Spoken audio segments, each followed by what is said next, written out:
عبدالعزیز بن ابی سلمہ رضی اللہ عنہ نے بیان کیا، ان سے ہلال بن ابی ہلال نے، ان سے عطا بن یسار نے اور ان سے عبداللہ بن عمرو بن عاص رضی اللہ عنہ نے کہ یہ آیت جو قرآن میں ہے، اے نبی بے شک ہم نے آپ کو گواہی دینے والا اور ڈرانے والا بنا کر بھیجا ہے۔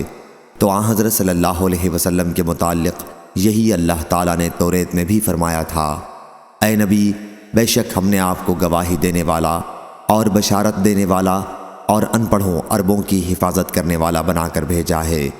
آپ میرے بندے ہیں اور میرے رسول ہیں، میں نے آپ کا نام متوکل رکھا۔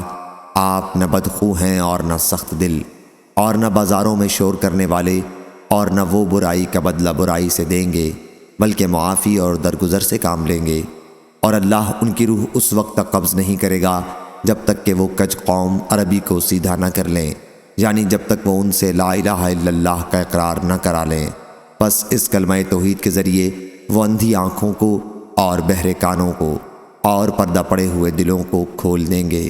صحیح بخاری حدیث نمبر 4838۔